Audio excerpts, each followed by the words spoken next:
Glocks have been around forever and for very good reason. They're reliable pistols. Agencies across the country, law enforcement, they trust their lives with these pistols. They may have shortcomings in other departments, but in a gunfight, the one thing that matters is reliability, and Glock has always performed on that.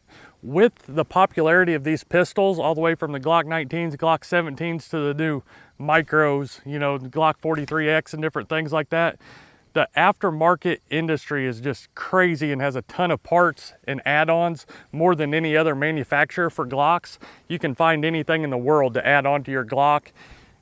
Some you need, some you don't need. So today we're going to go over, in my opinion, the top upgrades you need to do when you get a new Glock.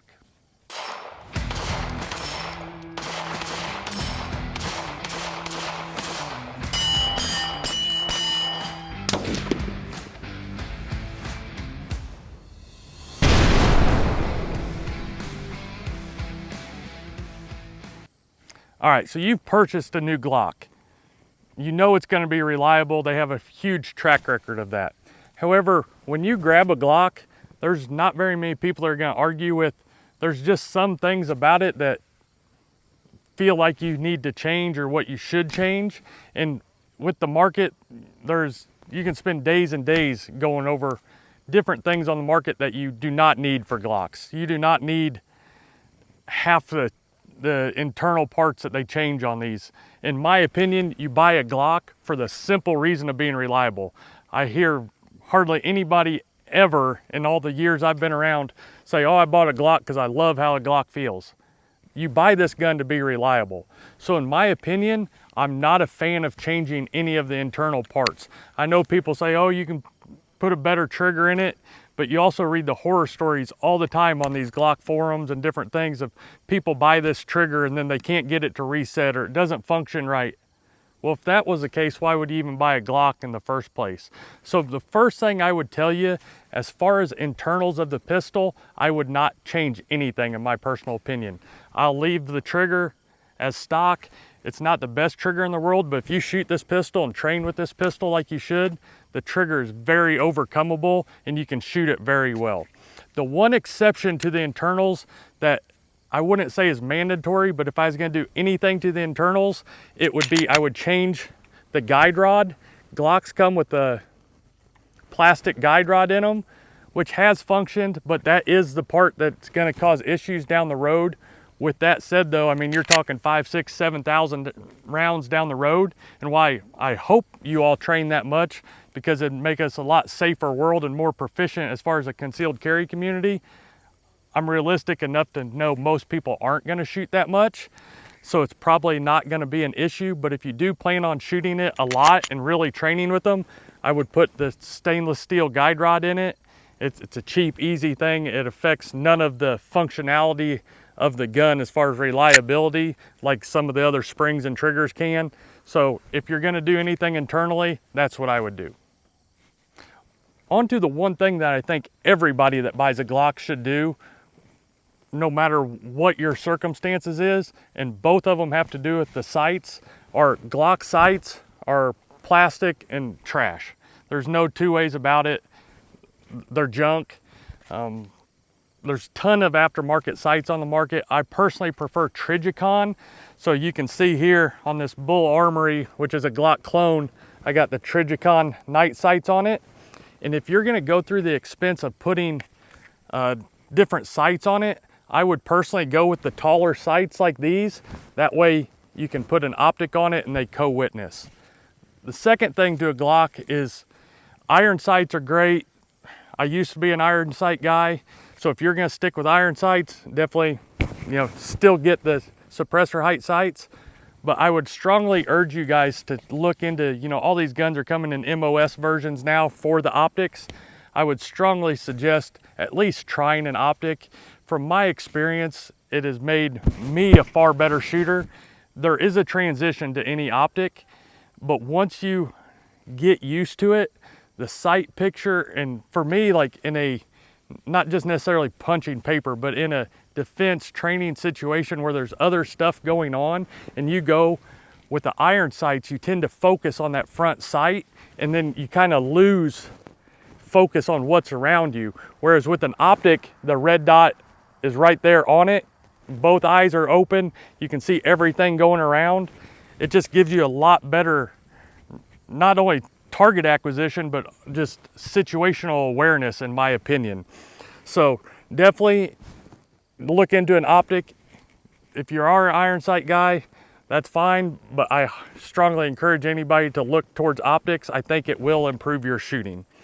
The next thing on the Glock that is a personal thing to me is just, I never liked the Glock grip angle. And a lot of that, you can see the difference in this Bull Armory, which is a Glock clone, and the angle of this grip. This is a lot steeper grip than what this one is. This pistol is easier for me to shoot. The other reason is not only the grip angle, but how the undercut is on the Bull Armory is a lot better, and it allows me to get a higher grip on it, which allows me to control it better. So if you get a Glock, bare minimum, I would say they don't have the greatest texture in the world. So if you do not want to spend the money to send it off and get it stippled, which is a great option, there's all sorts of packages. You can have it stippled all the way up in here where you get full grip on it. And while they do that, they can do the undercuts, which I highly, highly suggest. It just makes you get a better purchase on the gun. And I'm a fan of the double undercut on Glocks, because when your other support hand comes up here, with the double undercut, it just rides even better in there. So if you're gonna spend the money to go get it stippled, definitely get it undercut at the same time. If you do not want to spend that much money to do the stippling and undercutting, I would bare minimum put, Talon grips on them or something, which is the grip tape stuff. It's $20. You buy them, Amazon, anywhere has them, and it gives you a lot better grip and purchase on this pistol, which will make you overall shoot it way better. All right, and the last thing that I think you should add to your Glock, and this is as money permits. I don't think I would put it down on the list. I wouldn't put it as important as the sights, which would be number one, and the optic, which is kind of 1 and 2, or the grip part of it, stippling, Talon grip, whatever you decide. This would be towards the bottom of the list, but I think is definitely worth mentioning. In this crazy world we live in, nothing is best case scenario, and concealed carry is no different. I mean, who would have thought 10 years ago we would have been dealing with people coming in and having school shootings where our innocent children are, or people going to church and having people opening fire in the middle of a church. It's just a crazy, crazy world. So I think nowadays more than ever, we need to be on the more prepared side than just kind of precautionary side, if that makes sense. So a light just allows you the versatility in any situation. So I ain't saying put a light on your gun so that you can need a flashlight and be pointing your gun at everything. This is a worst case scenario. You cannot shoot what you do not see. So if you're in a dark hallway, dark alley, dark whatever, you want to be 100% sure what you're about to shoot or aiming your gun at. So a light allows you to do that. So there's a couple opinions on that. I personally prefer like the TLR7As and the small compact ones. There's guys that are running X300s, which I think is a little overkill for the concealed carry market, but super ideal for the duty and range type market. So it's just depends on what you want to do. But the TLR7s have been great. They don't add much profile to your gun, don't add hardly any weight, and it just gives you that option. Most people will never have to use it, but it just gives you that peace of mind that you always have it if you need it.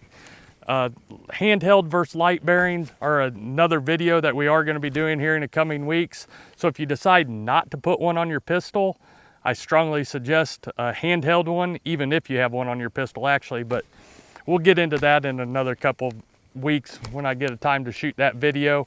But those are the main upgrades I would do.